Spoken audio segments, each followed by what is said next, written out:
Now, England's final test of the tour of India begins tomorrow with the tourists looking to finish the series in a high.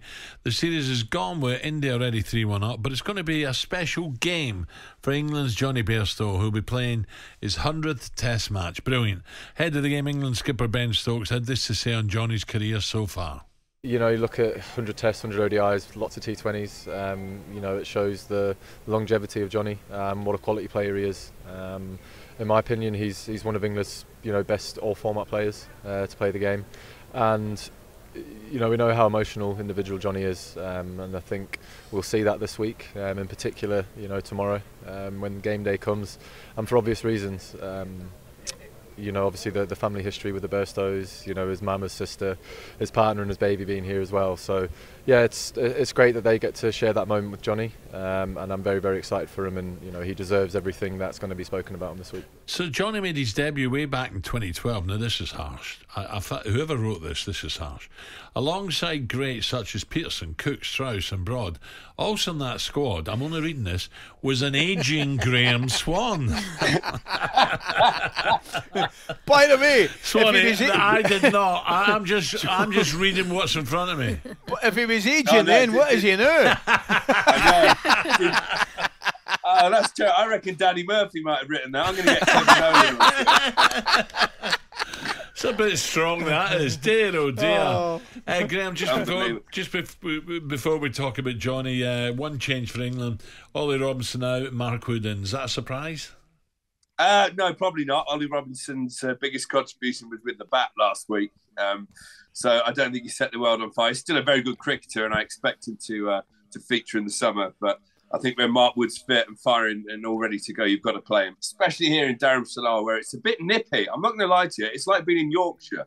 The sun is out, but it's definitely not warm, and it's going to be good for the fast bowlers this week. Swanee, tell me, how difficult is it as a cricketer, right, to go into a final game when you've lost the series? Or, flip side, how difficult is it when you're 3-1 up, getting into a final game? Mentally, is it difficult to get yourself up for the game? I think it's much harder to be 3-1 up going into the game, because you do, honestly, your edge goes when you're in the last game. And everyone will say, oh, yeah, but it's playing for your country, it's the last game. Once you've won that series, before the series, all you're looking at is winning that series. And once you've done it, there's definitely a mental sort of side that says brilliant, and you take your foot slightly off the gas. It only has to be 5 or 10%. And the team who are hurting, who are beaten, they've got nothing to lose, and so they often come out all guns blazing. What you hope, if you're the team that's won, is that the other team just say, sod it, I'm done. Put the reserves out. But England really want to win this game. They're madly up for it. They've picked a team that can win as well, and Johnny on his 100th game will be desperate to do well. I think this is looking good for England this week. A tough upbringing for Johnny, but to get 100 caps for England is sensational, and there's been some great knocks on the way. Well, absolutely. I mean, he's one of the most destructive players in the world when he gets going, especially when he's in form. No one can bowl at him. And he is. I mean, he is an emotional lad. He's a great lad.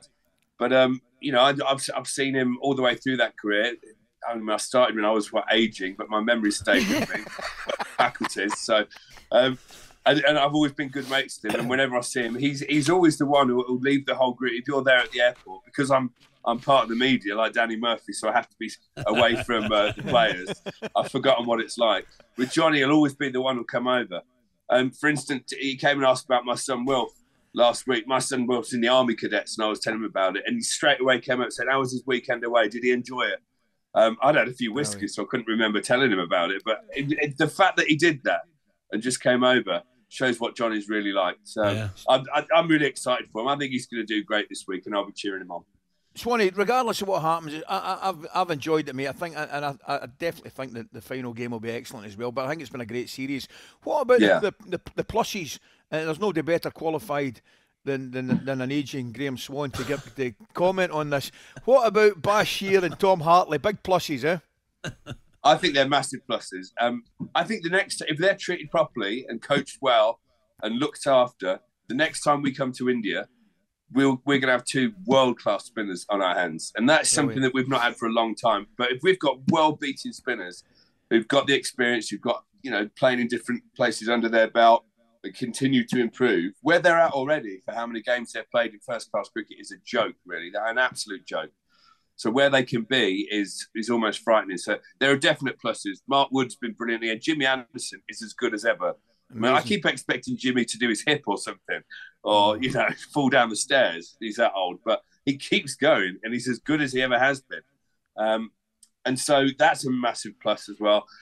Zach Crawley, I think, has been brilliant on this trip. I think there are many, many pluses. And I think Johnny's going to be one of them this week, because he's going to be a headache for selectors this week, because he'll get 100. You mark my words. And then when we get back in England, they'll be thinking, well, is it time for Johnny to be put out to pasture? Or look at him now. He's back and firing at his best. So you mark my words, that's happening. I've got to be quick, Graeme, very quick. But Bazball, because India are missing some big names, and yet they're beating England. What are they making of this Bazball? Well, I think they're a bit taken aback by it. I think they're quite impressed. I think everyone is. They are missing a couple of names, but they're missing names in the batting. Where you beat England, where you beat India in India is by scoring absolute shed loads and then having the world-class spinners to bowl them out. We've not managed to score the runs needed, in my opinion, on this trip. And what India have done is just score more runs, but then they've got 3 world-class spinners at the minute. So I know a lot of people are saying Bazball doesn't work over it. It will, trust me. Or whatever the press call Bazball. Aggressive cricket can definitely work here, and it will next time. As sure as Rangers will win the league this year, England will win. Go on, Swanee, lad. Now you're whistling Dixie, Swanee. Yeah. Swanee, listen, I'm a wee bit worried about you. And Newcastle finish outside the top 10. Have that. No. We're back. We're flying now. We got 3 points on the weekend. We're flying. I can't believe you're one of them. Oh, no. Swanee, you've finished on a high, mate, but listen, make sure you get a wee nap this afternoon, because at 8 years you might get your feet up. I know. I'm going to have me cocoa, get the curtains drawn, get set to bed. And your memory might come back, Swanee, when Rangers were half decent and won something, but don't worry about it. Coming up, we're going to be played through. Coming up, we're going to be joining new interim manager for the Republic of Ireland. John O'Shea joins us next. Cheers, Graeme. On AM, on DAB, via the talkSPORT app, and on your smart speaker. talkSPORT.